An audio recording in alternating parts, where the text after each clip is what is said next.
Saudara, ada informasi apa saja yang dihadirkan oleh Harian Kompas yang terbit hari ini, Kamis 12 Oktober 2023. Kita lihat langsung di halaman muka, ada foto besar yang dihadirkan oleh Harian Kompas hari ini. Ini ada event yang digelar di Nusa Dua Bali, di mana di sini disajikan adalah foto besar. Tampak ada Presiden Joko Widodo di bagian depan. Ini dari sebelah kiri, saya melihatnya dalam foto ini bersama Wakil Perdana Menteri dan juga Menteri Perdagangan Koperasi Usaha Kecil dan Menengah dan Komunikasi Fiji, Manoa Seru Nakausabaria Kamika Mika.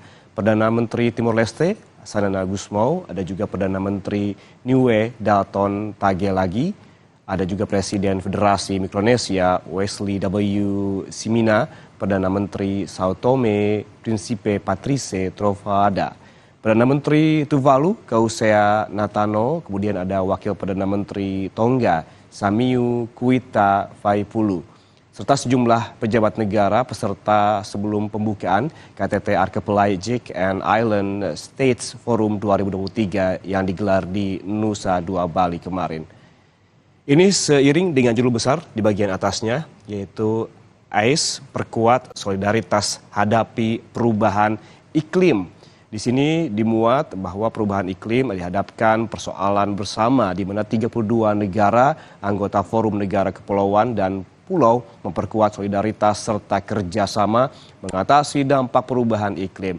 Ini saudara, ada sebanyak 32 negara menandatangani deklarasi Forum Negara-Negara Kepulauan dan juga Pulau atau disebut Archipelagic and Island States atau disingkat AIS di Nusa Dua Bali yang digelar pada Rabu kemarin.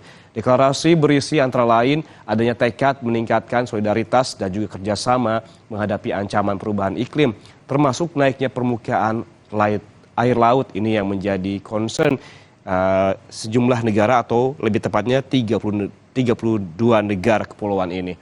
Mereka sepakat berkolaborasi dalam kerangka forum AIS sesuai prinsip-prinsip kesetaraan, solidaritas, resolusi damai, serta penghormatan antar kedaulatan dan juga integritas teritorial. Bukan hanya ini, ada juga informasi lainnya yang diangkat oleh Harian Kompas di bagian bawah. Ini terkait informasi dari dunia olahraga. Kita lihat bersama sebelah kiri bawah. Nah, ini dia berjudul babak baru keselamatan penonton di stadion. Ini terkait dengan nuansa baru bakal tersaji beberapa saat sebelum sepak bola ataupun dimulai pertandingan kualifikasi Piala Dunia 2026 antara Indonesia dan Brunei Darussalam di Stadion Utama Gelora Bung Karno, Jakarta. Ini untuk pertama kali video panduan keselamatan di dalam stadion akan ditayangkan pada pertandingan sepak bola di Indonesia. Ini tentunya sebagai langkah antisipasi agar tidak terulang lagi kasus-kasus seperti contohnya di Kanjuruhan dahulu begitu, ini agar tidak terjadi kembali sebagai langkah pencegahan ataupun mitigasi tidak kembali adanya korban jiwa. Ini merupakan langkah yang baik, langkah positif yang harus diapresiasi. Kemudian ada juga informasi lainnya, kita ke bagian tengah saudara, ada informasi terkait cuaca ekstrim berjudul Faktor Iklim Tekan Produksi Padi. Di sini diangkat bahwa hingga dasarian 3 September 2023, level El Nino di Indonesia berada di level moderat dengan nilai indeks yaitu 1,68.